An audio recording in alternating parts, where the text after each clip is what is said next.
Hello guys, welcome back to my channel. তো আজকে একটা নতুন মিনি ব্লগ নিয়ে চলে এসেছি। তো আজকে আমি, আমার ছেলে আর সাথে আছে আমার ভাস্তি। তো আমরা তিনজনে যাচ্ছি একটু পার্লারে। আমি থ্রেডিং করব আর ভাবছি একটু যখন হাতে সময় নিয়ে এসেছি তাই জন্য একটু ফেস মাসাজও করে নেব। তো কিছুদিন ধরে বেশ গরম দেওয়ার কারণে আমার ফেসটা একদম ডাল হয়ে গেছে। তো ভীষণ খারাপ অবস্থা আমার ফেসের। তো ভাবলাম এসেছি যখন, সময়ও আছে, কেননা একটু ফেস মাসাজই করে যাই। তো প্রথমে আমি এখানে থ্রেডিং করে নিচ্ছি। থ্রেডিং করব, আপার লিপস করব, এরপরে ফেস মাসাজ করব। দেখো বলতে বলতে শুরু হয়ে গেছে ফেস মাসাজ। তো আমি যখন ফেস মাসাজ করছিলাম আমার অনেক রিল্যাক্স ফিল হচ্ছিল, একদম খুব ভালো লাগছিল, কি আর বলবো। আর আমি এই বোনটাকে বলছিলাম যে তোমার হাতে কি জাদু আছে গো, তুমি আমার মাসাজ করার সাথে সাথে আমার এত রিল্যাক্স ফিল হচ্ছে।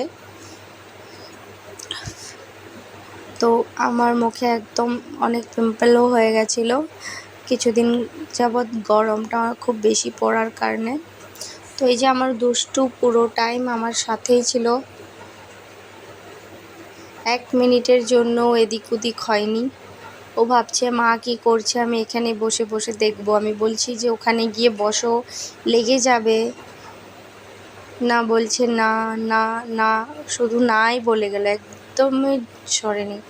এই যে আমার গলার পাশে আমার টিপটা খুলে রেখেছিলাম, ওটাকে হাতে নিয়ে ওর দিদি ভাইকে পরিয়ে দিচ্ছে।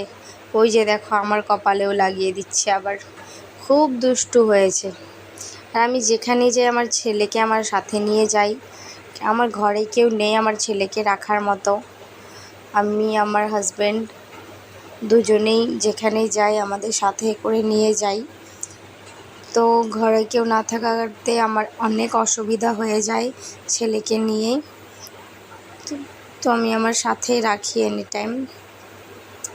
তো এই যে মাসাজ, খুব ভালো লাগছে মাসাজটা করে।